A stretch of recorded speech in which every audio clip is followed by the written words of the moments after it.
Good evening, everyone, and welcome to the regular meeting of the Madera City Council. It is now 6 p.m. Today is Wednesday, August the 18th, 2021.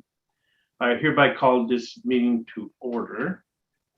This meeting will be conducted pursuant to the provisions of the Governor's Executive Order, which suspends certain requirements of the Ralph M. Brown Act. The City Council meeting will be live streamed on the city's website at www.madera.gov/live. Members of the public may participate in the meeting remotely through an electronic meeting via phone by dialing 669-900-6833. Enter ID 893-7755-4313, hashtag followed by *9 on your phone to speak. Comments will also be accepted via email at citycouncilpubliccomment@madera.gov or by regular mail at 205 West 4th Street, Madera, California, 93637. Alicia, would you please call the roll? Mayor Garcia. Here. Mayor Pro Tem Villegas. I'm here. Councilmember Gallegos. Here. Councilmember Rodriguez. Here. Councilmember Montes is absent. Councilmember Evans. Here. Thank you. Thank you very much, Alicia. Would you all please rise for the invocation led by Councilwoman Anita Evans?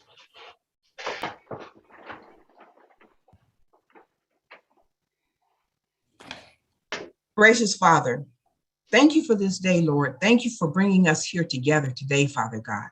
Father, we come to you now asking for a special prayer for Afghanistan, Father, the people there, and for Haiti. Father God, we know that you're in control, and we ask tonight that we remove self from this chambers and allow each and every one of us to be of you and not of ourselves, Father God. We ask that you continue to watch over our city, protect our mayor, our city council, and the officers that are on the ground for the fires and the police department and all the city workers. Father, we thank you and we love you, and we just come to you now in unison, giving you all the honor, the grace, and the praise in your son's precious name, Christ Jesus. Amen. Thank you, Councilwoman. We will now be led on the Pledge of Allegiance by Councilmember Artemio Viguez. All right, everybody, salute. I pledge allegiance to the flag of the United States of America and to the republic of which it stands, one nation under God, indivisible, with liberty and justice for all. Thank you. Thank you, sir. Thank you both.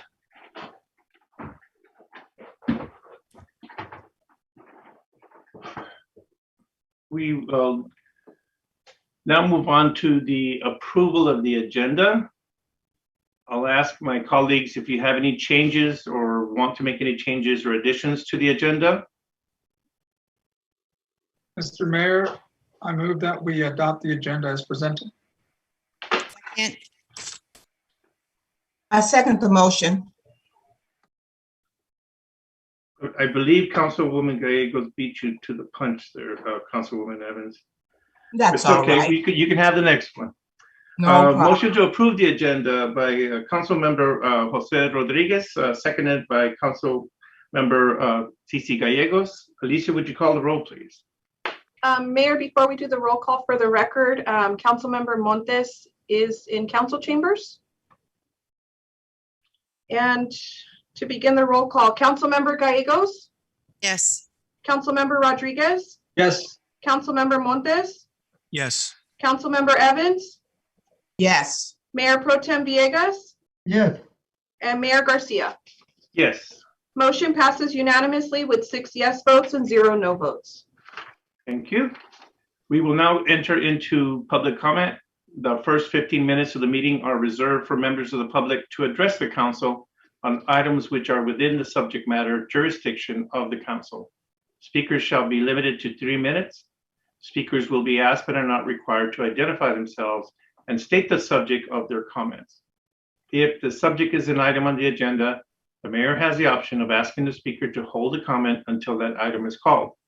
Comments on items listed at a public hearing on the agenda shall be held until the hearing is open. The council is prohibited by law from taking any action on matters discussed that are not on the agenda, and no adverse conclusion should be drawn if the council does not respond to the public at this time.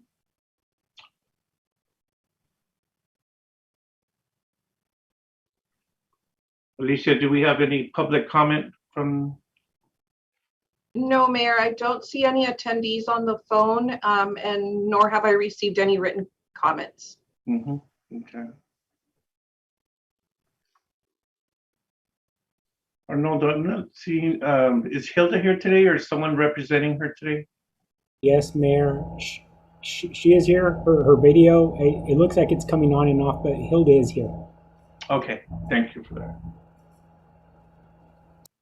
Okay, we will move on to, there are no written communications, there are no presentations, no introductions. We do have a workshop, item A1, update on water, sewer, storm drainage, and solid waste rate studies. Arnoldo, will you be leading this or will it be Anthony? Yes, Mayor. I'll be taking the lead initially, and then Okay. I'll be handing it off over to Anthony, our consultant. So good evening, Council. Arnoldo Rodriguez. The item before you this evening is a workshop on a Proposition 218 rate study that we're doing. Council may recall that rate studies are traditionally done every 5 years, and the goal is we're assessing how much the city's charging for its public utilities, more specifically the water, sewer, commonly referred to as wastewater, drainage, and solid waste. So council may recall about a little less than a year ago, there was a contract before the council, which the council approved, a contract with NBS Consulting. And this evening we do have Alan High Street. We also have Jordan Taylor, who've been assisting the city gather the data and gain a better understanding of potential rate adjustments to the sewer rates, to the water rates, and the drainage. So this evening we are not looking for formal action. Rather, what we want to do is share with council some preliminary numbers that we've come up with. The situation, it's not set in stone, but we are going to go back and we still have to sharpen our pencils a little bit. Council may also recall at the last council meeting that staff brought before council a resolution specific to the American Rescue Plan, where staff had recommended and council approved designating approximately $23 million, which is 100% of the city's allocation specific to sewer and water. And what we did is we've taken those figures and we've plugged them into the equation so we can gain a better understanding of potential adjustments. The other thing that's still on the dock for consideration is the $3.5 million that Congressman Costa has been working on getting for the city specific to the sewer system. So the rates that we're going to be discussing tonight, again, they're not set in stone. They're still fluid. We're still sharpening our pencils. We're still looking at project cost. And a couple of weeks ago, you probably recall that City Engineer Keith Helmuth and Ellen Bitter, the Deputy City Engineer, discussed some potential capital projects with council, somewhere in the ballpark of $70+ million. And those are projects that we're still going through line item by line item, making sure that we have a full understanding of the city's needs for the next 5 years. So with that, I'm going to turn it over to Anthony, and then Anthony can introduce our consultants. Anthony? You're on mute, Anthony. Thank you, Mr. Rodriguez. Sorry about that. Good evening, Mr. Mayor and council members. My name is Anthony Forrester. I'm the interim director of finance, and we're here tonight to listen to the rate study presentation by NBS Consulting for the rate study for water, sewer, and drainage. And I'd just like to turn it over to Alan Highsmith and Jordan Taylor to do their presentation. Yeah, thank you. So I'm Alan High Street. I've been with NBS actually just since January. But for the 41 years before that, I was with CH2M Hill and Jacobs Engineering as an economist working in the water and sewer business. So I've been doing rate studies for over 40 years and familiar with a lot of the processes of the states and how things have changed over time. But what I'd like to do is share my screen and kind of go through a PowerPoint presentation. And also helping me on the study is Jordan Taylor, a financial analyst with NBS, who's got more time with NBS. But again, her work is also doing just this, water and sewer rates and for folks.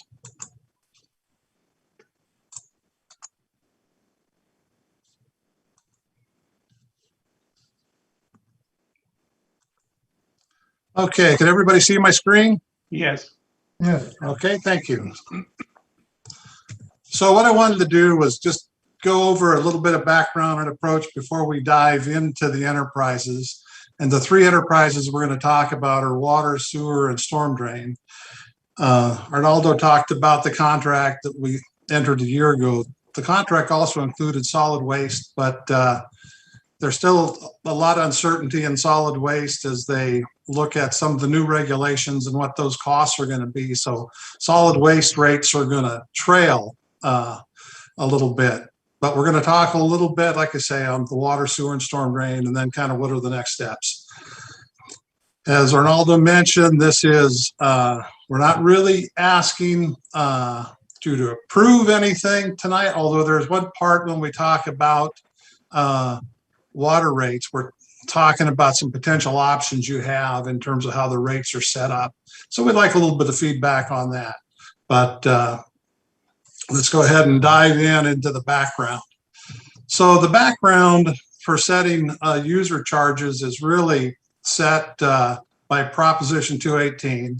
When that passed in 1996, that was really put in place to try to stop people from circumventing Proposition 13.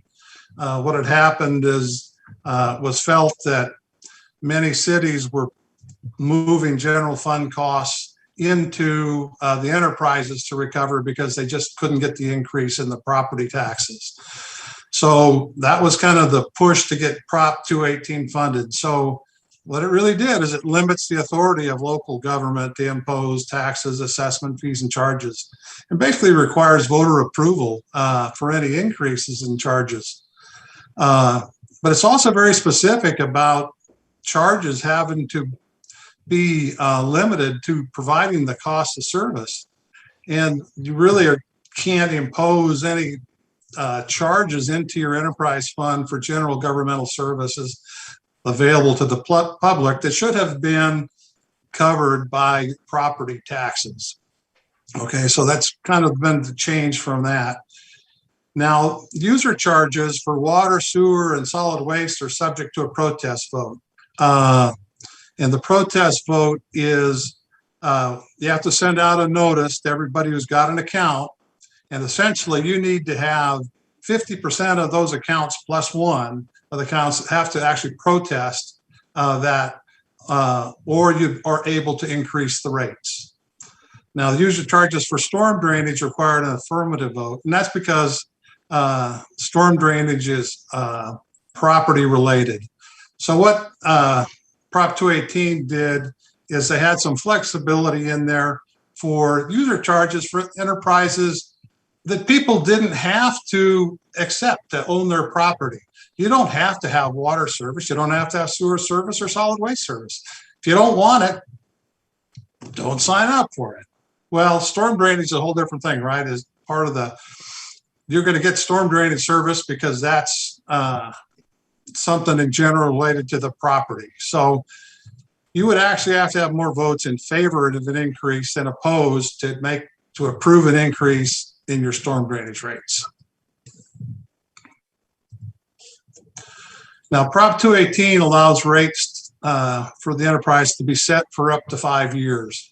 So a lot of communities will try to set rates out, forecast what their costs are 5 years out, set rates, and kind of do it once. Of course, you want to check that annually to make sure you're generating the revenue you thought or your costs are what they were.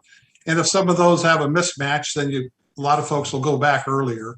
But it does, if you set it up for 5 years and things go as planned, you've had to go through the Prop 218 process only every 5 years. Now, again, we're talking about user charges to recover the ongoing costs of operating and maintaining the system. So that includes, all the costs. That's the labor costs, your materials costs, and everything else for running the enterprise, as well as any capital improvements that are required. And so, and for paying for capital improvements, that could be debt service or it could be pay as you go. Really depends on what the expenditure is and how big it is, whether it can be broken into phases or segments. So that's part of the planning. And so one of the key parts when we review each of these enterprises is you got to look at the capital improvement program. And if I say CIP, that's what it is. It's a capital improvement program. And so what you're looking at, there's actually two elements you need to look at first. When you're looking at projects, are they there to provide capacity for new users, or are they there to provide capacity for existing users and essentially just maintain what you have? If it's to increase the capacity of the system, then those costs should be recovered through your development impact fees when they connect to the system. But if the costs are to maintain the facilities you already have, those should be paid for with rates. Now, those projects can be paid for by pay-as-you-go or debt service, and those are included in rates. Now, you're fortunate enough, you've also got grant money in there, so that helps tremendously. But how these projects are funded is really part of the financial plan. So when we look at the different enterprises, our approach uses a three-step approach. And these approaches for water and sewer are based on really some national standards. For water, it's based on the American Water Works Association manual that's called Financing and Charges. It's the M1 manual for rates and charges. And then for sewer, it's the Water Environment Federation Financing and Charges for Wastewater Systems. So those are two manuals that you have to follow. And why do we follow this industry standard? Well, a lot of times people are challenged on cost of service and they want to look that you follow an established practice. And those are widely used across the industry. You'll find for water, everybody goes to the AWWA manual, and for sewer, they go to the WEF manual itself. Okay, so it's based on that. And the first part is looking at the financial plan. The financial plan looks at how much money do we need to generate to keep this system operating. And it looks at your costs, and that includes operating and capital, and subtracts from it what we call non-rate revenue. Non-rate revenue would be things like fines or application charges or interest on earnings, things that revenue that the enterprise generates, but didn't have to be recovered from users, okay, with a user charge. So the first thing we look at is, how much do we need to generate financially? And so those are our rate revenue requirements is kind of there. Then we look at cost of service, and we look at these costs. First, we look at what the enterprise is doing, what we're treating, and then we look at and break those costs into those functions, and then look at our customers to look at who's putting the demands on the system. And so we then use that to match up cost of service and figure out which customer classifications should be paying their share. And then rate design says, now that I know I need to get money from each of these classifications, what's the best way to do it? Is it a flat charge? Is it a volumetric rate? And you look at how you do that. So that's the three-step process we go through, and we do that for all the enterprises. So let's jump first into water. So in water, looking at the financial plan for water, again, this is what we need to recover from customer rates. And that includes your O&M to run the system. There's some debt service. It's planned pay-as-you-go capital improvements. And also one of the things we look at is we want to look at your target fund balances, we want to have some reserves. And how we set the reserves, I'll go into in a slide, but you want to have some reserves and what you're comfortable with as a city for having reserves. Now, here we looked at, for American Rescue Plan, there was $6 million we applied to the water enterprise. And also staff is working on additional grant funding. So again, what we're driving to is the rate revenue requirements, which is just the O&M and the debt service, plus any capital that's pay as you go, less any non-rate revenues. And again, so that's what we're trying to generate. Now, again, we also want to potentially look at what our reserves are.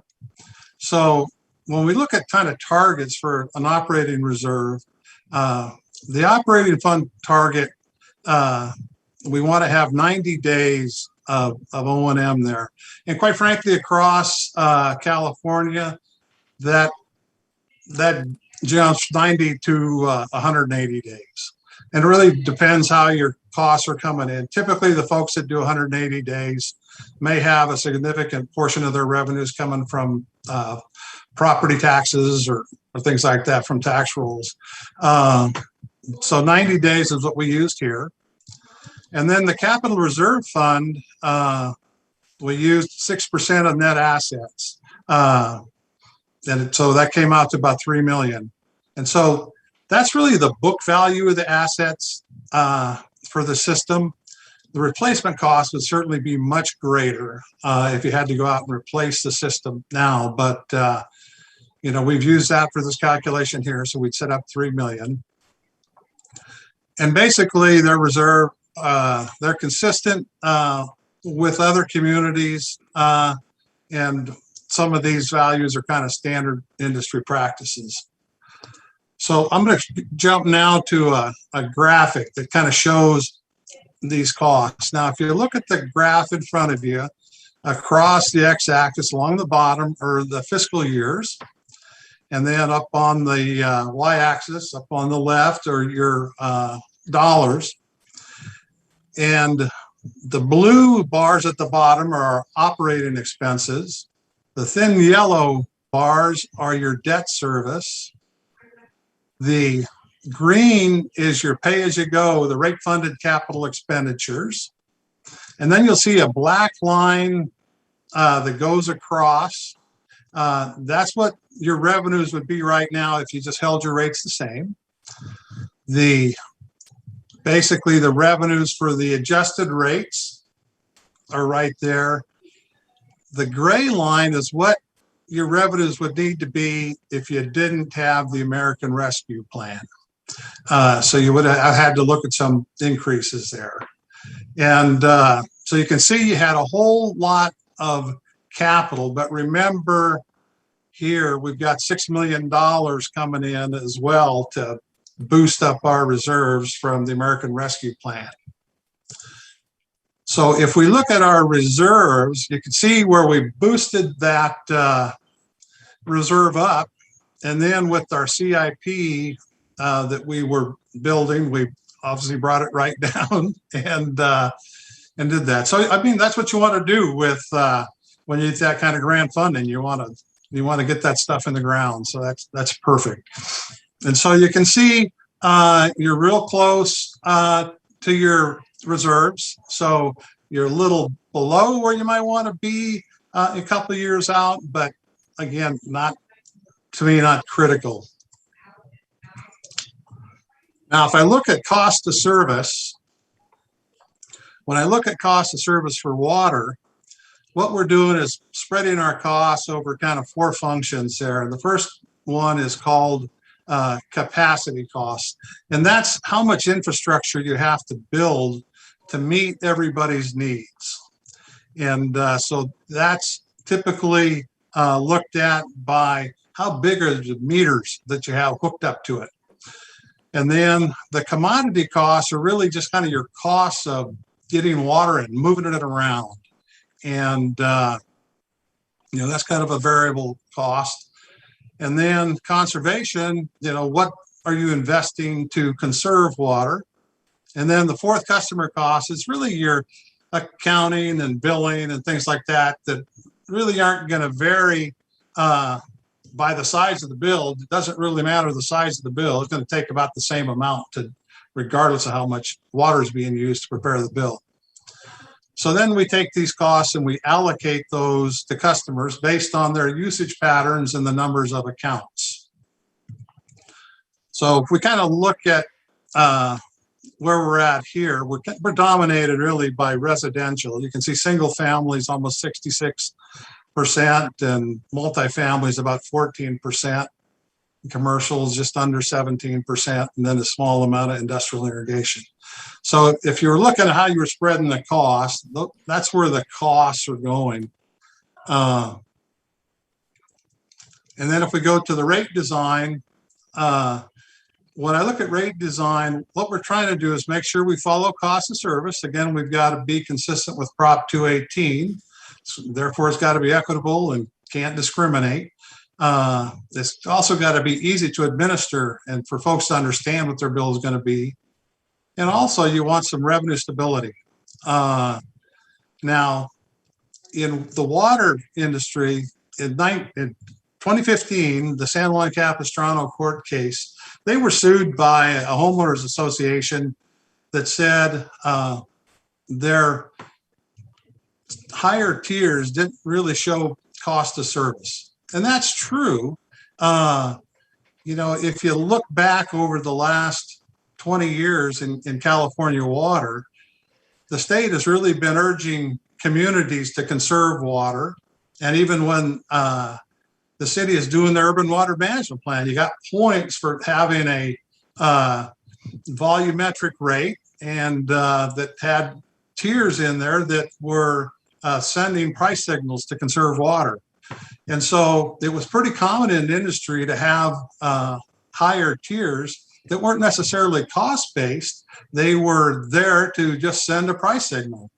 Well, the San Juan Capistrano court case said, if you can't show cost for that, you can't have those higher tiers. And so what we've looked at here is actually we've got two options for variable rates for the city, and let me jump to that. The first option is just actually to eliminate the tiers and go with what we call a uniform rate. And that would just be one rate. And then option two, when we looked at the cost, we could see if we put the conservation costs in the second tier, you could come up with a second tier there. But if we went with our rates there, you know, our residential rate actually would drop. It dropped to 226 on a uniform rate from 241. Or if you went tier, the first tier would be about $1.93, and then the next tier would go up to 268. Now, one of the other changes we did here, when we looked at the water use for both across single family and multifamily, it turned out the water use was very similar. And so looking at that, we combined single family and multifamily just to a residential rate. And that really follows the kind of cost of service. So those are the kind of the options. You know, when I asked earlier, you know, for input, you know, what staff would like you to do after you think about it is let them know what option you think they ought to be going with. And then looking at current versus proposed rates, the fixed meter charges, you can see also those have gone down a little bit.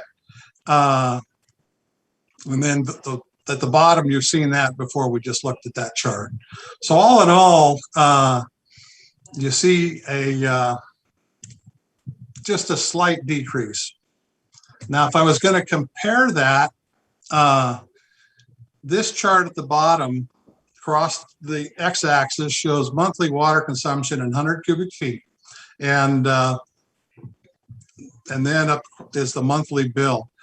Now, if you look at just the winter months, we've got three colored columns there. The darker column is your current bill. The yellow, the middle column there, is with tiered rates, and then the hatched or striped is with uniform rates. So you can see in the winter month, the tiered rates are slightly lower, the uniform's a little bit higher.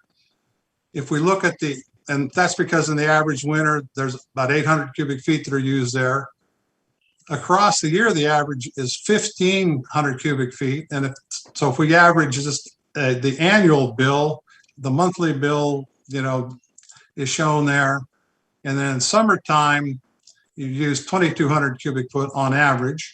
And you can see that the tiered rates would be a little higher because obviously we've got more water that's higher than the 800 cubic feet as opposed to the uniform. So that compares those options there. Alan, if I may just add something, would you Sure. go back to the previous slide if you don't mind? Sure. Just a couple of points to highlight here for the council. So SFR stands for Single Family Residential. ARPA means that we've taken into account the $6 million for the American Rescue Plan. And so what we attempted to do is incorporate the money the council's allocated, and that's why the legend is SFR stands for single family, ARPA means that we've included it.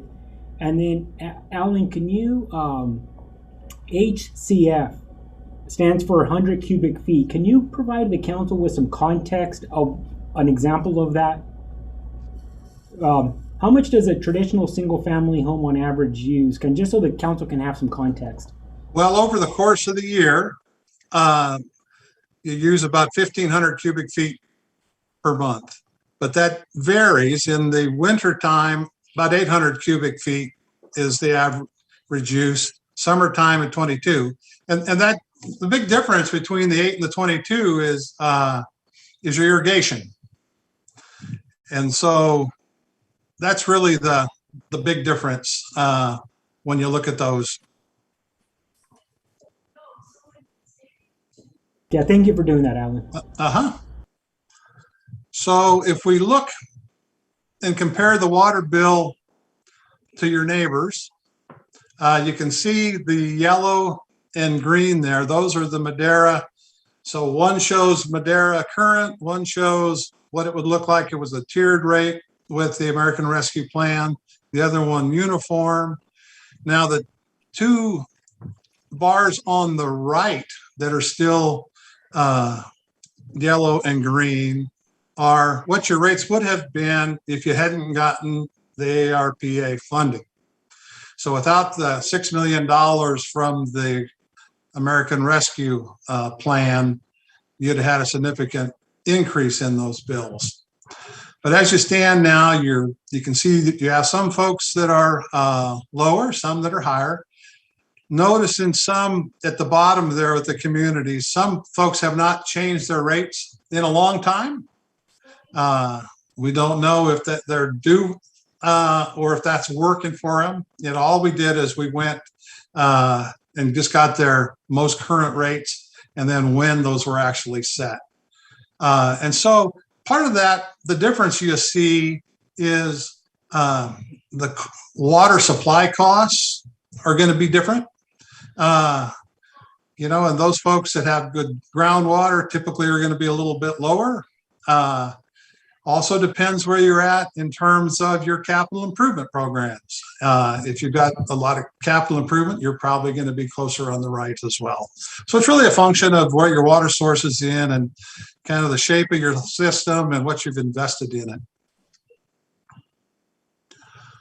Okay, now we're going to do the same thing for sewer. So the financial plan, again, just looks at what we want to recover from user charges. And this is O&M, debt service, pay-as-you-go capital, and again, that target fund. Now here we applied 16 million of rescue plan money to the sewer enterprise, okay? And And we did that because, quite frankly, they had the biggest CIP. And so it was the reason we moved the money that way. So again, rate revenue, again, you're looking at O&M and debt service and capital less the non-rate revenue. So when we're looking at the reserves for the O&M here, we're looking at 1.5 to 1.7 million is 90 days of O&M there.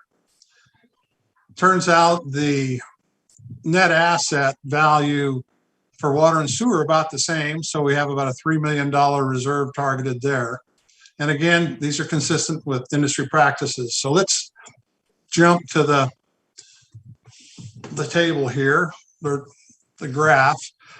The graph is laid out the same way with our fiscal years across the bottom, dollars going up the left. The blue bars on the bottom are O&M. The yellow is debt service. So you can see there's more debt service sitting here than we had on the water utility. Alan, could I interrupt you for just a second? Sure.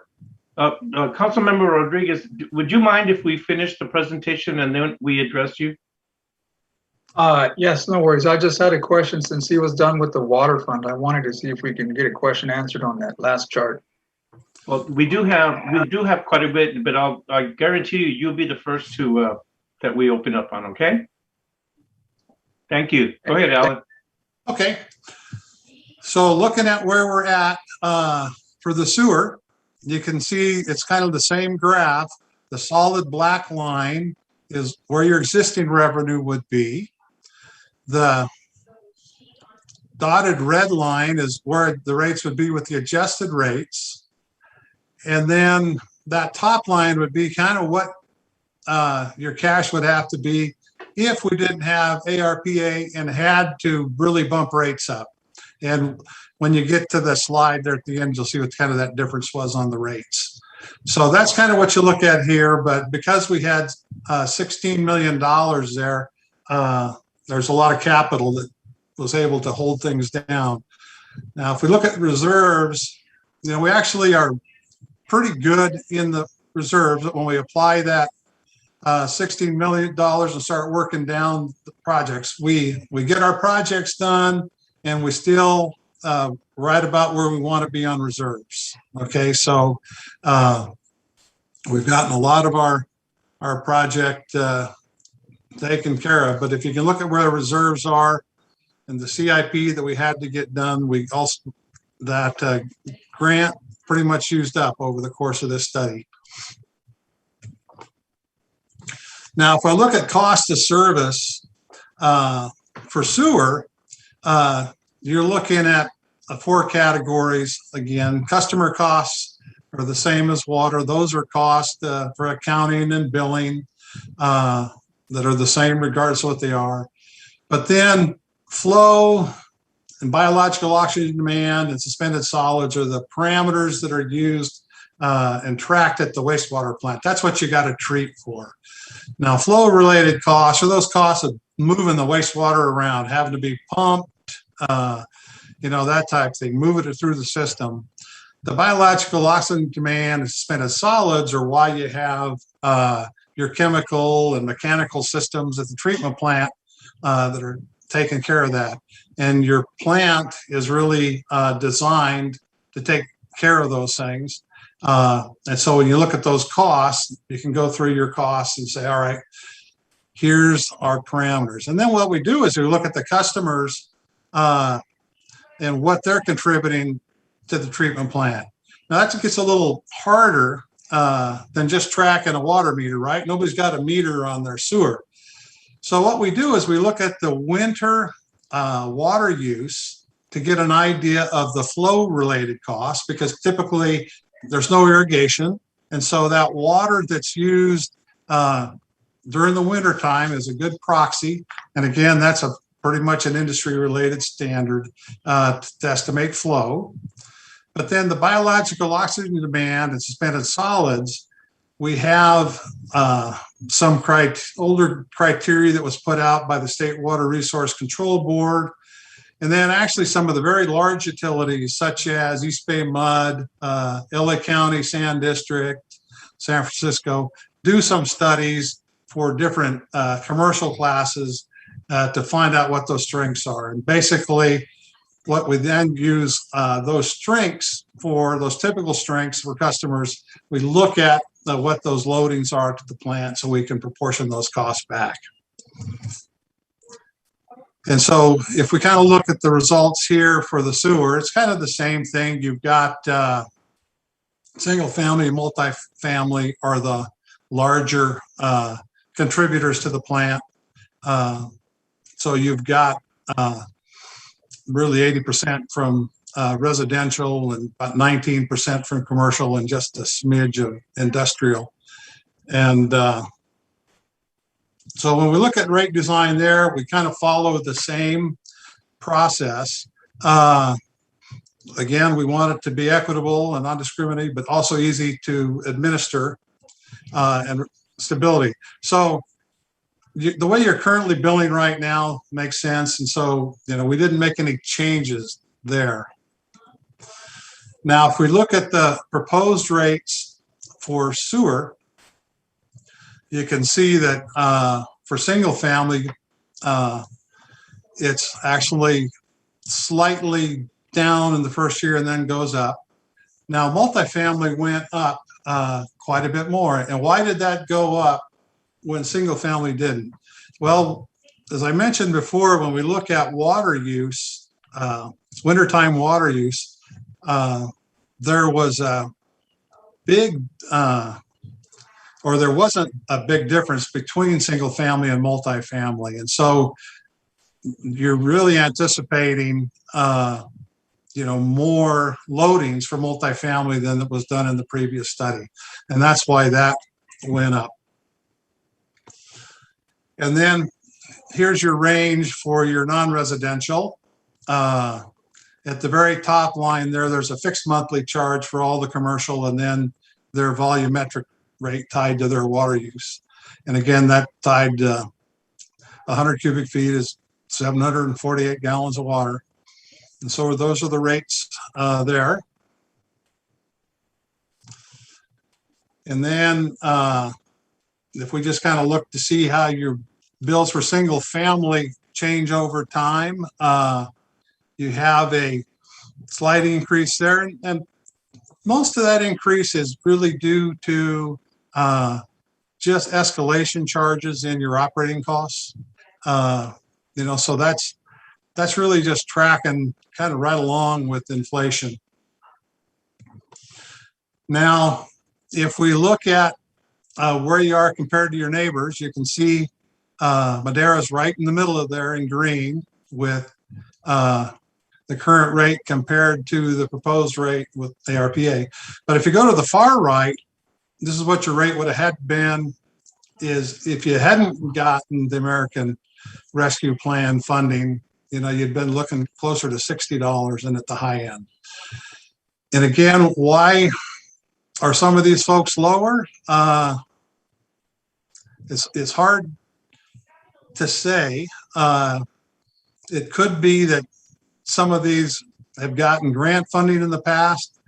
What happens on the wastewater side, depending on the age of the plant, if the plant's been doing well, but in the late 70s, early 80s, the California or the Clean Water Act combined with California funds. The Clean Water Act provided 75% grant funding to wastewater treatment plants. And then the California program that was equivalent gave another 12.5%. So a lot of plants were put in place on wastewater that only cost 12.5% to the local customer. Now the folks that are having to redo their system and upgrade it from that time are paying the full ticket because there's just not as much grant funding like there used to be. But that's kind of why you see some variances there in the sewer bills. One of the things that we looked at, okay, well, what would be the increase if we combined water and sewer? And this one, you can see Madera still kind of in the middle. And this just combines the water and sewer bills for single family and based on 1,500 cubic feet. And you can kind of see that it's, right at the $98 or so range. But if you didn't have the rescue plan, you'd have been closer to 130. Okay, so for storm drain, this really is a much smaller enterprise fund. Right now, there's nominal annual expenses. They haven't been really putting capital in there, and we're just keeping the simple rate structure we have. But if you look at, so you can see overall, the expenses in the storm drainage are under $800,000, but with inflation projected to go up a little bit. And there is only operating expenses here. There's been no other debt service or capital that's been done here.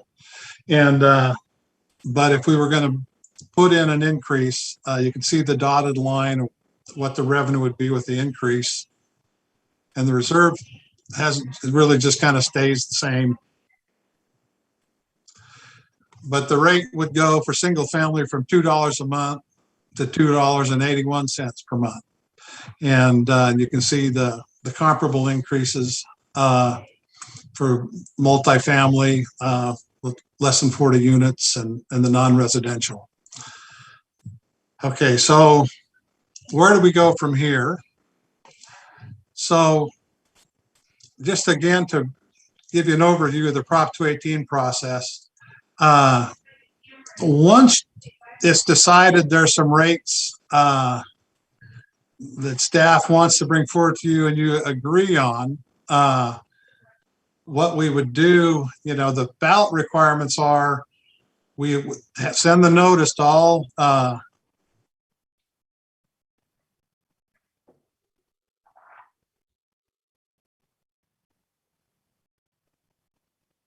Did we lose Alan? Did Alan, are you still there? Like he froze.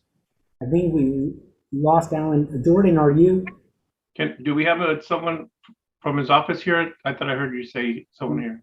Jordan? Yeah, my name is, there he is. You froze there for a minute, Alan. Are you Okay. back? All right. Maybe Prop 218 made me freeze up. But so for the 218 requirement, once rates are agreed on by the council, then you'd send a notice of the public hearing to all customers, all account holders. You'd have to hold a public hearing at least 45 days after the mailing notices. And then if you had no majority protest, you could adopt the new rates for water and sewer. Storm rates, you would need an affirmative vote.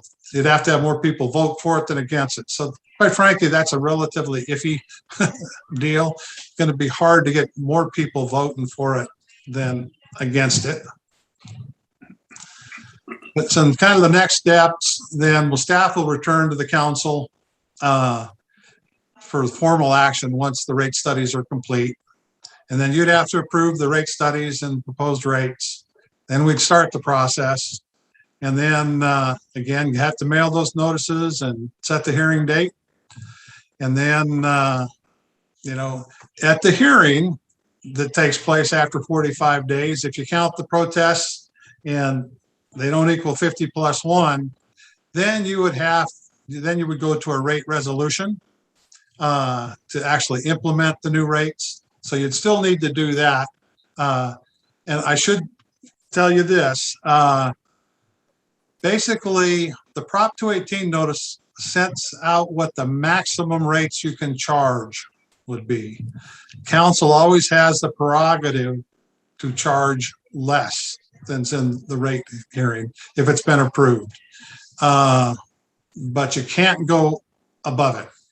You just got to, if you send out your notice, that's the highest rates you can implement. And then once we get through water, sewer, and storm drainage, then with the solid waste rate discussion, hopefully we'll get more information from your contractor there on what those costs to implement might be, and then we can start moving on the solid waste. Okay, so I'm about out of breath, so might be a good time for question and answers. So before you begin question and answers, sir, we're going to start with public comment on this item. Okay. Alicia, do we have any members of the public wishing to speak on this item? Do not, Mayor.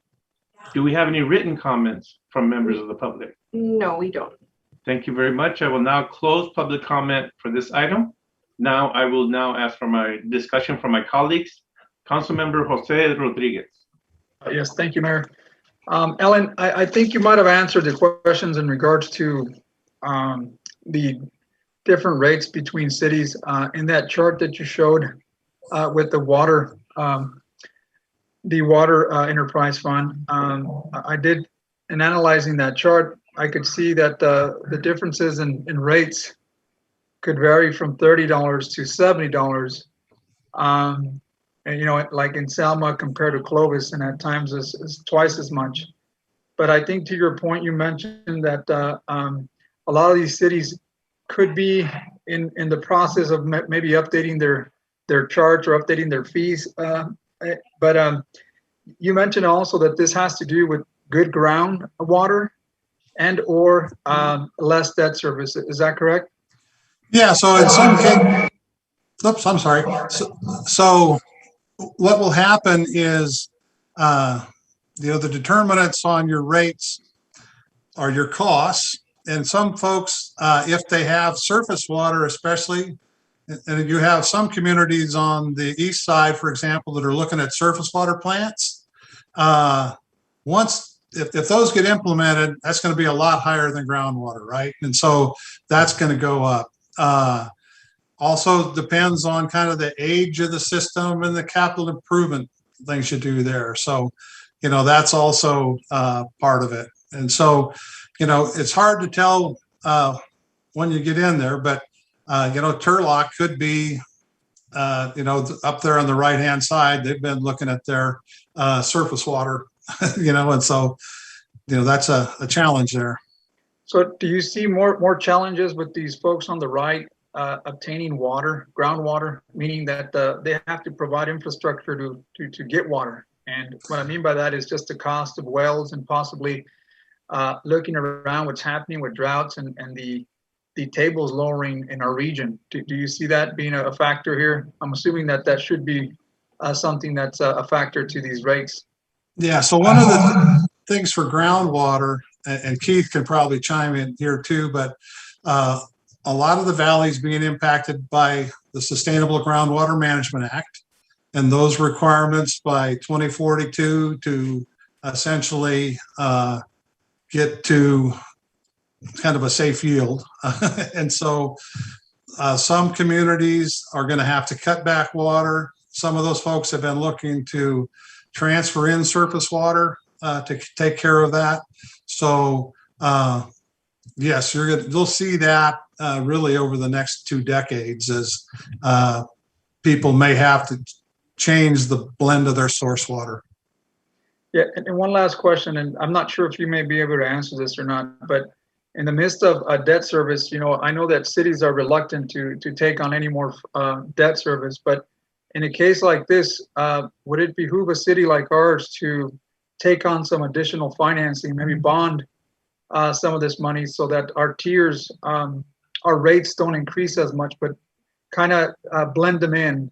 I'm not sure in your opinion, especially with rates being low. I mean, I'm not sure if that's something that you may answer if you've seen in your expertise.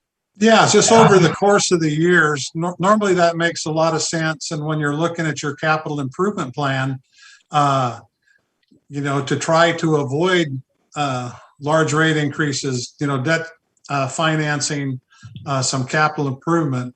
But here you kind of just struck it rich with the American Rescue Plan that provided that at no cost. And so you can kind of see at this graph what you would have had to jump your rates up to without that. So, you know, staff was able to get that. And again, there's other things they're looking at to on the grant there. So they're active on on that front. So, yeah, especially, I get real busy during the droughts too.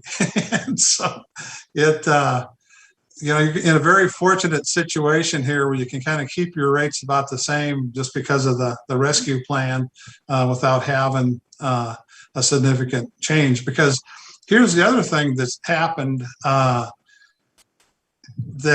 we're actually planning on less water sales because of the drought. And that was worked into the rates as well. So, we're taking costs and spreading it over less water sales and still able to keep it the same. And again, that's thank goodness for the rescue plan.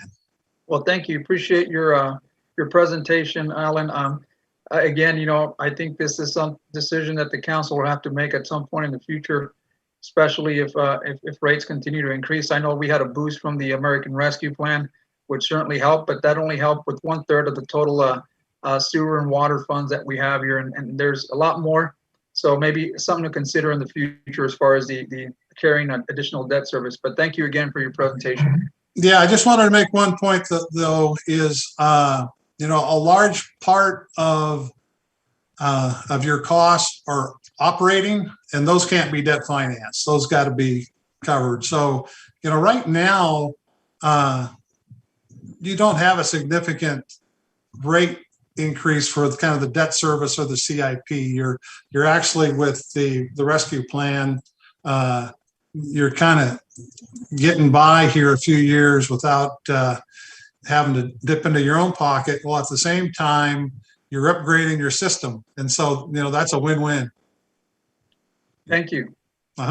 Thank you. I'm sorry, Hilda. You had your hand up for quite a while. Did you have something? Thank you, Mayor and Council, and I apologize. My camera, something went wrong with it, so I had to get on with an iPad, and it's still not very good. But I just wanted to ask Mr. High Street with respect to the potential of a two-tier system, whether that's been tested already, and whether I would have the opportunity to review that to ensure that if the city were to go with a two-tier, that it would not be vulnerable to legal challenge. Absolutely. Whatever we do, you've got to be comfortable with. And so, yes, we can get that to you. We do have some draft reports that the staff is looking at now, and we can certainly get that to you for your input. And yes, it would be greatly appreciated. Thank you. Do not see any more hands raised. Arnoldo, would you like to finish up on this before we move on to the next item? So thank you, Mayor. So the last thing that I'll add is that staff's goal and in our instructions to NBS is to minimize or try to mitigate any potential rate increases. That's why staff came before council to discuss the American Rescue Plan. Going back to something that Alan indicated a few minutes ago, city staff is very aggressive in seeking out additional grants. Actually, I believe tomorrow, Keith and myself have a meeting with the state of California to discuss a potential grant opportunity for our water system. And so those are all ongoing discussions that we're having. And one of the reasons that this document is still draft is we continue to go through the document to make sure that we're continuously examining which capital projects are necessary, which capital projects can wait, and there's not a lot of I would say that there's no wish list items on there. So far, every item that staff has identified, these are necessary items that we need to upgrade to maintain a functional, safe system, both for wastewater and for water. And so as we move forward, we just wanted to bring the item before you to present again a couple of draft numbers. This is what we're seeing on our end. And as we go back and refine those numbers, Once we get closer, we'll bring it back to council. But we welcome comments from council, from the community. And again, our goal is to minimize any potential increases. And so my initial hope was that the rates would decrease with the American Rescue Plan. And that was my initial goal. And unfortunately, that doesn't look to be the case right now. But can rest assured that staff is looking at everything we can possibly do to secure additional funding, and we're being very aggressive about that to try to mitigate any potential increases. Thank you, Mayor. Yes, sir. Councilmember Rodriguez, did you have something in addition? Yes, thank you. And I'm sorry that I'm asking questions, but I know that this was one of the items when I first came into council that was very heated and really sparked up a lot of community interest. So I think this workshop is certainly important. But Arnoldo, several years back, we also had done a reduction in the conservation account to try to mitigate the increase in rates. So if I may, I wanted to ask, what's been the usage, or how many people have taken advantage of that, and how much of that is set aside? I know we had a 6%, but of that 6%, do we have a good number of our constituency or ratepayers that are utilizing and taking advantage of that conservation account? You know, Councilmember Rodriguez, that's a great question. I'm not too sure. Unfortunately, I don't have that information in front of me. I'm not too sure if potentially Keith does, or if that's something we're going to have to research. Okay, just keep that in mind when we're bringing this forward, just to see where that's at, because as the drought continues to I mean, this drought, it looks like we're in a drought, and it could potentially continue to happen in cycles. So I know that more and more folks will be looking for ways to conserve water, and especially when the city's incentivizing. So I'd like to see how people are taking advantage of that. Are we out there promoting that? So that, again, you know, when these rate studies come up, we're doing all the efforts we can to mitigate any additional increases in rates. Perfect. Thank you. Okay, thank you very much. I see a late hand. I don't know who it is. Somebody in council chambers. It's me, Mayor. Thank you. Just to chime on with Councilman Rodriguez, is to see also to bring this Madera Unified put in for $100,000 for their conservation in one of their junior high, I think it was MLK, and just checking to see if that ever went through, and if they used that money that we had put aside out of the conservation account for that. And what are their projections? Did they save money in the water doing that? That we would maybe think about partnering with another junior high school and do that same project? Because again, we're partners with our neighbors, and that would be, if this showed there was a decrease in water, that's something that we might want to use to regenerate that money towards another junior high. If we can get that information too, please. Thank you. Absolutely, Councilmember. Okay, so then we will close item A1. Thank you very much, Anthony, and your team for the work that you're doing. We look forward to a completed study in the future. You're welcome. Thank you. Thank you. We will now move on to, there is nothing under consent calendar, and there's nothing under public hearings. We will move on to item D, petitions, bids, resolutions, ordinance, and agreements. I believe, Mr. Helmut or Arnoldo, would you like to start off? Yeah, thank you, Mayor. If it's appropriate, I'm going to hand it over to Keith. Thank you. Okay. And thank you, Mayor and Arnoldo. We've got this. We've got the award of this contract on tonight. One of the reasons it's on tonight is because want to go ahead and get this moving. Part of it is this is a project where we need to avoid weather. By weather, when I say weather, we want to avoid wet weather and cold weather. And Victor's going to talk a little bit more about the project here coming up. But I just want to go ahead and say something up front on this. This project is different than what we've done in the past with some of our rehabilitation projects. It actually includes a component on the Adele Street segment wherein we're going to be constructing a paved pathway. This is new. We haven't done it before, and I'm kind of excited about it, in that with the completion of this road rehabilitation project, we will also be providing a pathway for students to get to school in the morning, and they should be able to go ahead and avoid the muddy conditions and stay dry and away from the roadway. With that, I'll go ahead and invite Victor to go ahead and complete the rest of his presentation.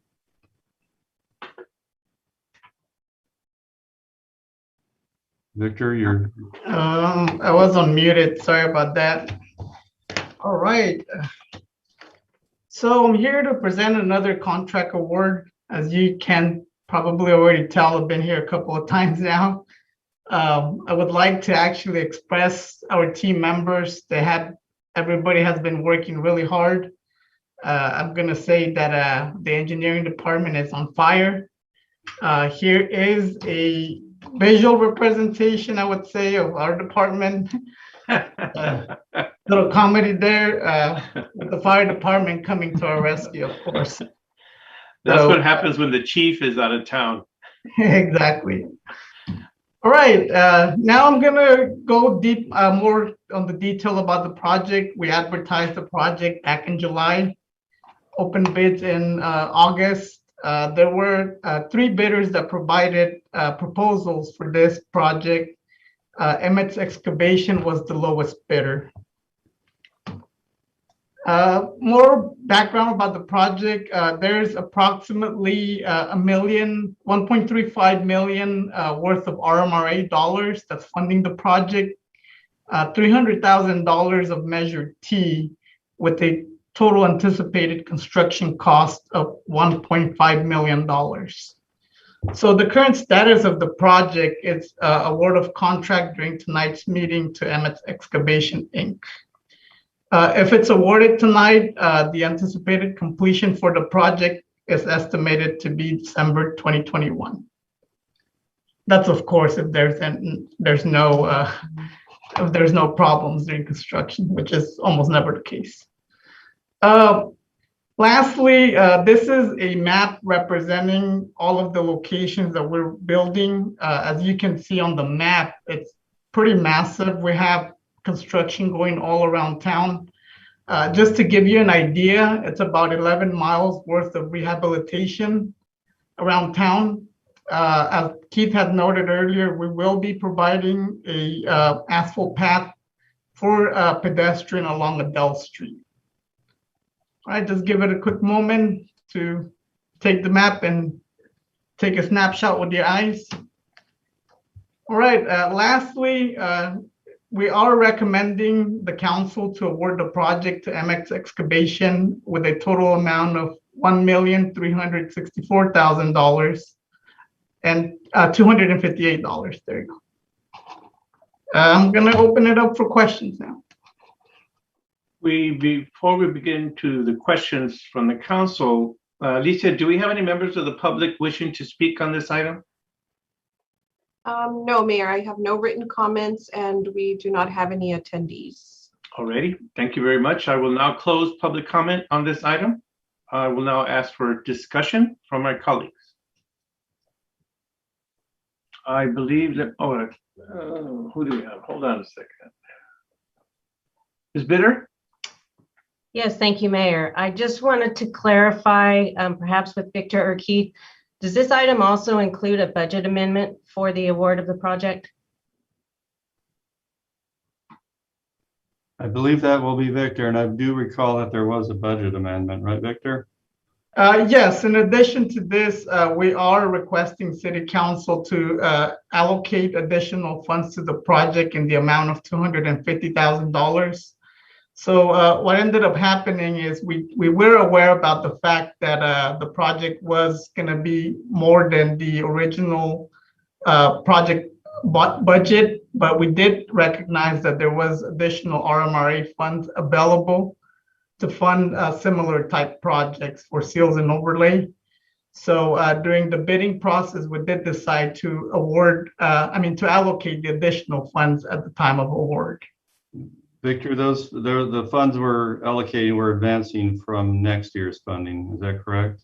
No, those are leftover funding from the RMRA account. Okay. All right. If there's any further questions? I don't see any hands raised. Is there anyone that wants to ask any questions? Then I will ask my colleagues for a motion. I move to motion to approve the D1. Second. Thank you. Hold on a second. Hold on. Hilda, are those items 1 and 2 included? All in one motion? You can make one motion for both items, yes. Okay. Is that what you're doing, Councilwoman Evans? Yes. Okay. And second by Simeon.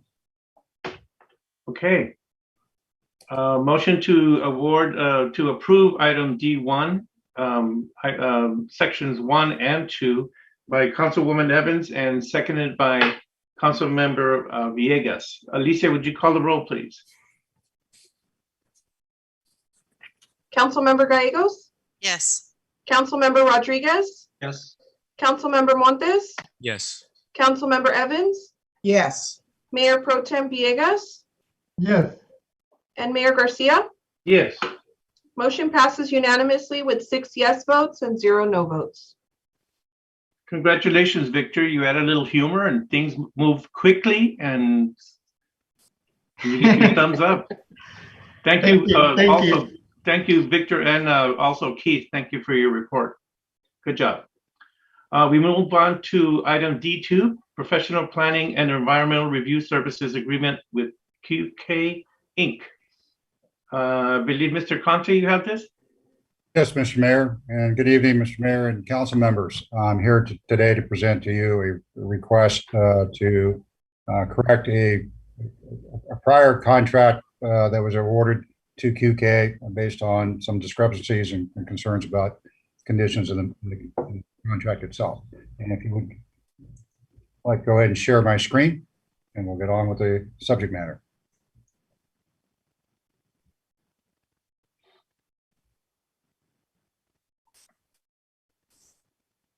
All right, can you all see my screen? Not yet. Oh, we are on the wrong panel. That's odd. Are we now seeing my screen? Not yet, sir. Oh my, I am taking a guess at this moment. Then let me unscreen. All right, just take your time. Oh, I usually bang the side of the monitor. I kick the tires now. Let me go ahead and move my screen. Display bar settings. Now can we see our screen? Not yet, sir. Not yet. We go to another. I duly apologize for the inconvenience that I'm posing. Don't worry about it, man. Don't worry about it.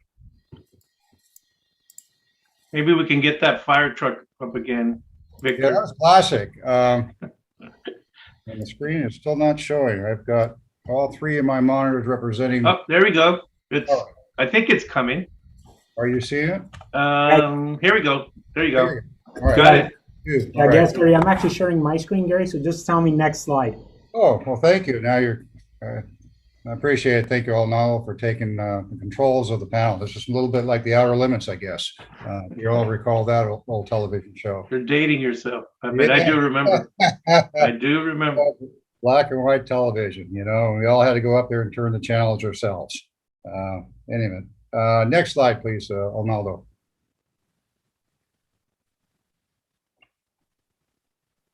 Are you unable to do that? All right, we popped in here.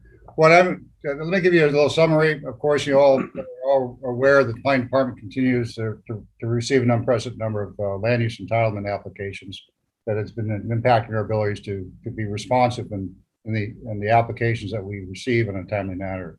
Right now, we're processing just shy south of 50 discretionary ministerial entitlement projects. That is down from the last time we presented discussions about bringing on consultants. At that time, we were pushing about 75 projects. So we are making headway in the backlog that we had been posed with. The consultants that we do have on board today are helping us immensely to bring that workload down ultimately to a measurable and condition. But without the additional support, obviously, we wouldn't be able to attain and provide appropriate services to the community, the commission, and as well as to you folks at the City Council. So what was brought to you in the past was a proposal, an agreement with QK, and you folks at the City Council approved Resolution 2156 authorizing QK to provide the planning and environmental review services. They would have been the third team member of consultants that are assisting us, along with one additional temporary consultant at a senior planner level. But due to some discrepancies in the agreement was really never fully executed. And those discrepancies included the indemnification clause that we typically have in our contract, as well as the insurance and the independent contractor coverage requirements. They ho-hummed about that over time. Ultimately, staff and QK were able to resolve those agreement discrepancies to the original intent of what we were trying to accomplish in our agreement. The contract award initially was for $50,000. The funding source was included in our 2021-22 budget, and therefore there is no need to ask for additional funds or transfer of funds into the planning fiscal budget to provide the funding revenue sources to enter an agreement with QK for professional services. Thus, the recommendation before you tonight is to take the following action. That is to adopt a resolution to rescind the original resolution 2156 and approving a new professional service agreement contract and resolution with QK for not to exceed compensation amount of $50,000. Happy to ask and respond to any questions you may have. Thank you, Gary. Alicia, do we have any members of the public wishing to either speak, or do we have any written comments from members of the public? We do not, Mayor. Thank you. I will now close public comment for this item. I will now ask for any questions or discussions from my colleagues if they wish to speak on this item. I do not see anything. Move to approve item D2, Mr. Mayor. Oh, there you go. I like that, proactive. Do we have a second? Councilwoman Gallego, second. Okay, great. There's a motion to approve item D2 by Councilmember Rodriguez, second by Councilmember Gallegos. Alicia, would you call roll, please? Councilmember Gallegos? Yes. Councilmember Rodriguez? Yes. Councilmember Montes? Yes. Councilmember Evans? Yes. Mayor Pro Tem Villegas? Yes. Mayor Garcia? Yes. Motion passes unanimously with 6 yes votes and 0 no votes. Thank you very much for that clarification there, Gary. Thank you, Mayor and council members. All right. See if we can get that background screen for you with that fire truck. I think that would be pretty cool. Yeah, the reason why they have the flames on now, we've been kicking the projects through the planning department and moving them forward for consideration for improvement plans at the both building department and engineering. So yeah, everybody's on fire. Yeah, yeah. Good job on reducing the number of outstanding proposals that we still have on the table. Mm-hmm. There are no administrative reports under item E. Next, we move on to item F, council member reports, announcements, future agenda items. This portion of the meeting is reserved for the mayor and council members to make brief reports on boards, committees, and other public agencies and public events, to request updates, to initiate future agenda items, and to take action on matters initiated on this section of the agenda. Under this section, the council may take action only on the items specifically agendized and which meet other requirements for action. So, Councilwoman Gallegos. Nothing to report. Thank you.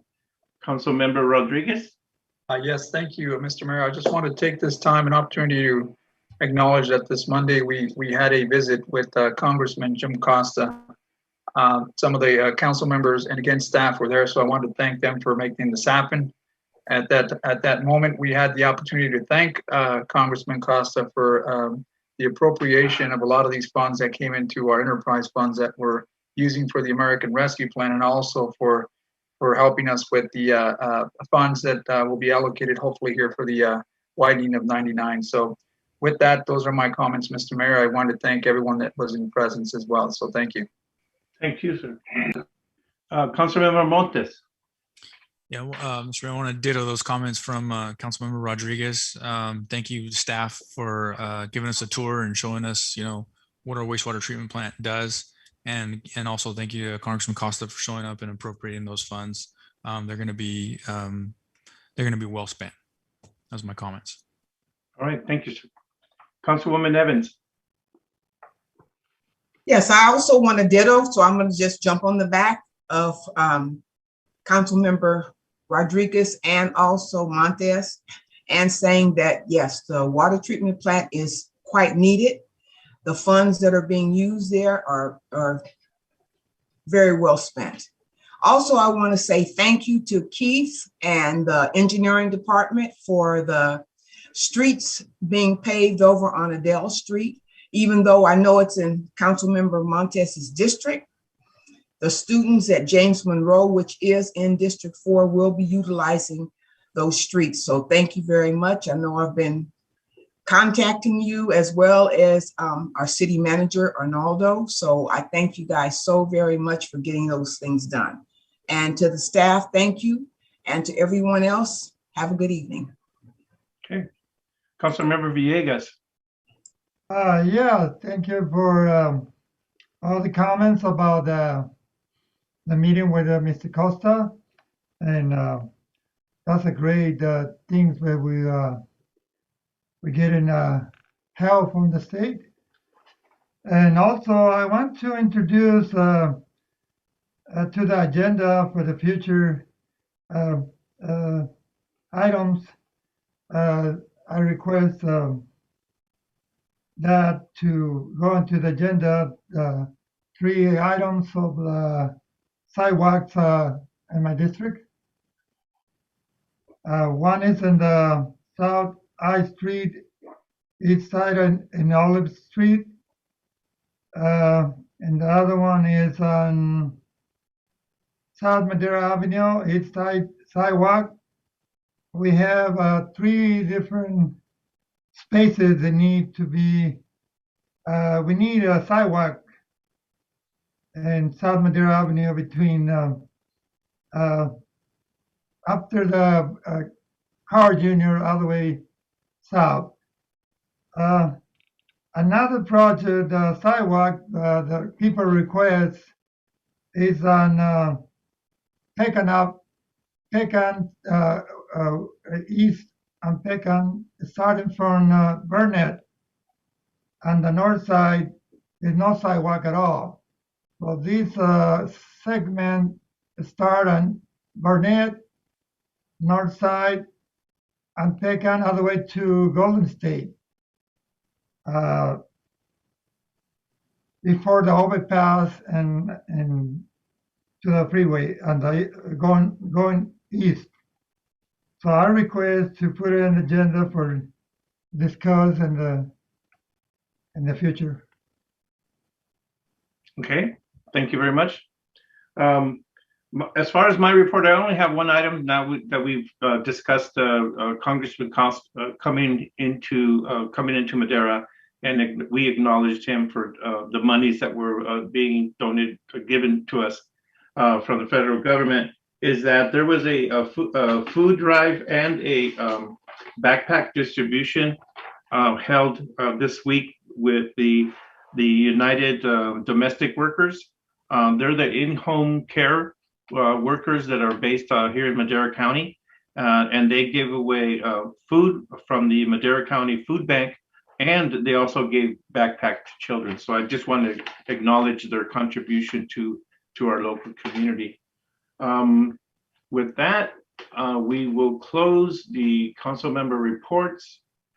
We will now be moving into closed session. Hilda, would you make our closed session announcement? I will. There are two items on tonight's agenda. One is G1, Conference with Legal Counsel, Anticipated Litigation, Consideration of the Initiation of Litigation under Government Code Section 54956.9 D4, one case, City of Madera versus Jesus Lopez. And two, Conference with Legal Counsel, Anticipated Litigation, Consideration of the Initiation of Litigation under Government Code Section 54956.9 D4, one case, City of Madera versus Jeffrey Streeter. And I will note for the directors that I'm requesting that the Streeter item be held first. So if the chief and lieutenant can hold off until they come out of closed session and then join us. Yes, absolutely. I know we have some public comment. Alicia, would you like to either have someone speak for public comment, or do we have written communications? Mayor, if I may, we have received written communications from the family. And so I'll begin with the first letter. I'm writing this letter in regards to the ongoing illegal activity plaguing the once quaint, safe neighborhood that Marissa Silva has lived for 50 years. Marissa is now 95 years old and has been tormented daily by the illegal activities and deterioration of the neighboring homes. This daily illegal activity has brought great distress, fear, and anxiety to Marissa, which diminishes her quality of life. Not only is her quality of life compromised, but also her neighbors and the value of their homes. Please take legal action to restore Marissa's safety, happiness, and quality of life for her and other law-abiding neighbors. Thank you for your assistance in this manner. The Haverkamps. My name is Margaret Bucholtz, the daughter of Marissa Silva, who lives at 920 West 6th Street in Madera. This is regarding her neighbor Jesus Lopez Guerra, 209 South O Street, Madera. I lived in El Dorado Hills, California, and visit my mother frequently. Upon my visits, I am appalled at the situation she has to endure daily for so many years. I don't know how to start to explain this horrible situation my mom and family are going through with the most distressing offensive. It is beyond words to describe what my mom has to live with and fight for to have a caring, respectable neighborhood without illegal activities and filth. My mom is 95 years old and has lived in Madera for 78 years. She has a sharp mind and undoubtedly knows what is going on behind her backyard and side yard. She's been fighting the situation for years and has been doing everything in her power to maintain a community that she loves for so many years. What would you do if this was happening in your neighborhood? Madera City officials have allowed this to happen, and why? Her neighbors have lived in filth with piles of dead rats in the front yard. The house is so disgusting and filthy, the authorities can't even walk into the house. Vagrant people going in and out of the house and settling in on my mom's front porch, using her water hose during the night. My mom could hear can hear the water run. People camping out in front of the yard, prostitution and drug activities as well. There are people in and out of the house constantly doing unspeakable things for all hours of the day and night. My mom has found bags of feces and condoms in her yard. Is all of this legal? Try to visualize all of this happening on your property and or around your neighborhood. What a disgrace. Why isn't there more patrolling in the neighborhood knowing what is going on and something being done about it at that time?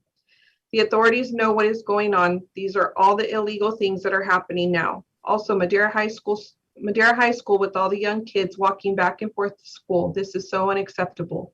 Why has this been going on and allowed for so many years? I cannot believe I am explaining all of this. It is beyond my understanding. This is a situation that can no longer continue. What's happening is against the law. Surrounding neighbors have complained to authorities for many years, and still we're in the same situation when all of this started. My mother has suffered these years trying to reach out to authorities to resolve this horrific situation. Please give her the time she needs to enjoy her home for the rest of her life and be without the stress and pleading for help. She does not deserve this. There's been authorities back and forth with code enforcement, police officers, and city officials. No one has been able to do one thing about this unspeakable situation. They would just come and go, period. My mother has complied with everything that was asked of her, and now it's time for results. Our next step is to contact Mayor Garcia, state officials, and the Madera Tribune. We are at a point where we need results and nothing more. I want to end this by letting you know that I visit my mom frequently, and each time I leave, I am worried for her safety. I always say to my mom, please stay indoors, knowing what these disgusting people can do under the influence of drugs. Now, how do you like this that you can't even go outside in your own backyard, which my mom loves to do?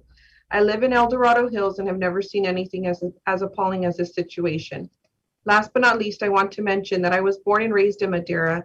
It was a darling town, very well taken care of. I left at the age of 19 to live in the Bay Area and worked for Stanford Hospital for 49 years. I always loved coming back home to visit my mom, family, and friends. Madera meant a lot to me through my adult years. If it wasn't for my family, I would never turn back to see what a disgrace Madera has become. Now it is time for action and change on your part. The individuals responsible is Jesus Lopez Guerra, 209 South O Street. Please take action or we will go to Mayor Garcia, state officials, and the Madera Tribune. Thank you, Mrs. Buchholz. My name is Marissa Poppy. I am the granddaughter and caregiver of Marissa Silva. This is in regards to her neighbor, Jose Lopez Guerra, at 209 South O Street at Madera, California. Let me start by saying this issue has been unresolved for many years, and I, myself, have been a witness on a daily basis. Jose Lopez Guerra has tormented my grandmother with people in his yard making gun gestures to their heads as a threat to my grandmother. When she is in her yard, they tell her to get in the house, old lady. There have been piles of dead rats in the front yard, plastic bags of feces and used condoms thrown over her backyard fence. He, Jose, have cars parked in the driveway and some are non-op and lawn area and cars are parked up and down the block. Jose has people sleeping under the front porch and in the yard and they sleep in their cars. Drug enforcement and SWAT tried to raid the house and we were told they couldn't enter the house because of all the garbage. They were unable to enter. My grandmother put up a new fence and they took a big chunk of it out. Mind your grandmother is 95 years old and lives on a Social Security check every month, only to have these people damage it. My grandmother has a very well-maintained home and yard, and she is unable to enjoy it in the last years of her life. We as a family feel if this is not resolved, we will need to contact other resources, such as the mayor of Madera. We have also discussed as a family to tell our story to the Madera Tribune. Please understand we have complied with everything that's been asked of us, and we are tired of waiting for the results. While these horrendous people go on with their lives and my grandmother remains a prisoner in her own home. Why isn't my grandmother being protected by the city of Madera, a town she once loved? She is an upstanding citizen and an asset to your town, and at the age of 92, she started Neighborhood Watch in order to protect her little neighborhood. I'm asking that the city of Madera protect my grandmother and allow her to have peace in her last days and years.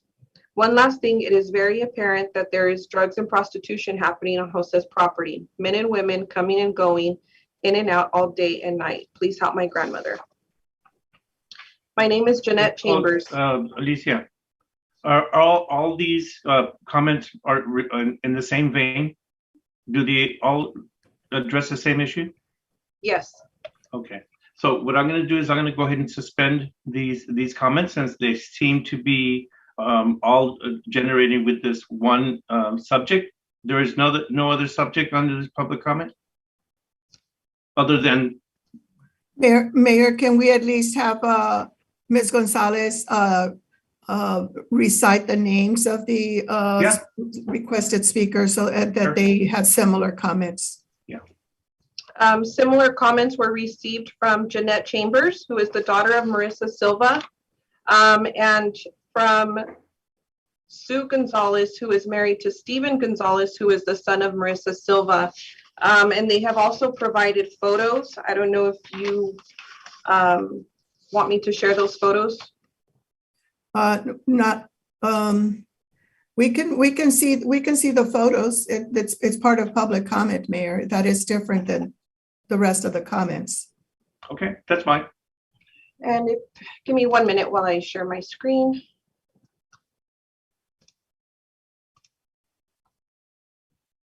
I thought those photos might be sensitive. That's the only reason I hesitated on that. They're of the yard, Mayor. There's nothing sensitive about them.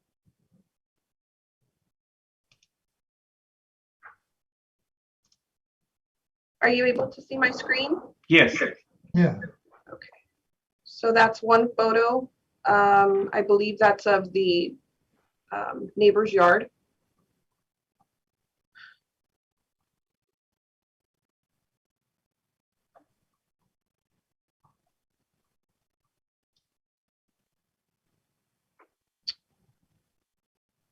And there's another set of photos. Give me one moment, please.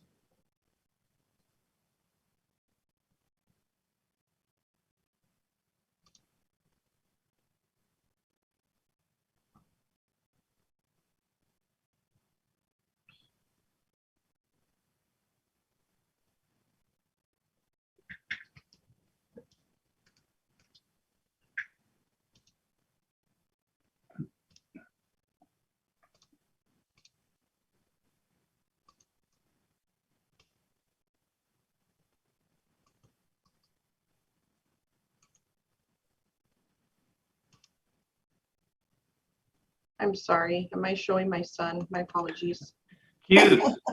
We like that. I there you know. go. Sorry.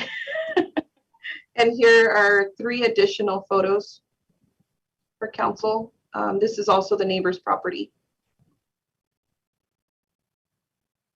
Okay.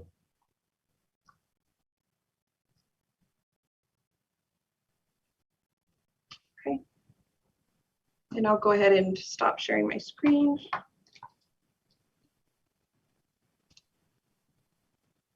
And that would conclude the public comment, Mayor, that I've received. Thank you very much, Alicia. And certainly to folks who will see this later, possibly, I meant no disrespect.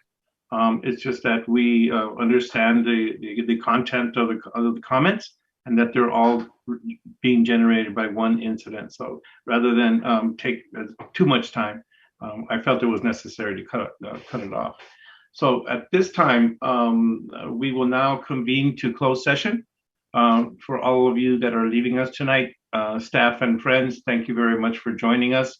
And you all have a good evening, and we'll see you soon.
Yes, we If need to Joseph go. is back on, Joseph, so if you can just give us a verbal. Joseph? Okay, so we're ready, Hilda. Okay, let me just pull the language. Thank you. The city council met in closed session. All city council members were present and determined that the city council would authorize litigation against Jesus Lopez to establish and ask the court for a civil nuisance abatement and a receivership for property that Jesus Lopez owns at 209 South O Street in Madera. Thank you very much. And it was 6-0. Okay. Thank you very much, Hilda, for that. We will now adjourn this meeting. It is now 8:49 p.m. I want to thank everyone for your participation. You all have a good night. We'll see you soon. Good night. Good evening, Thank you, everyone. everyone.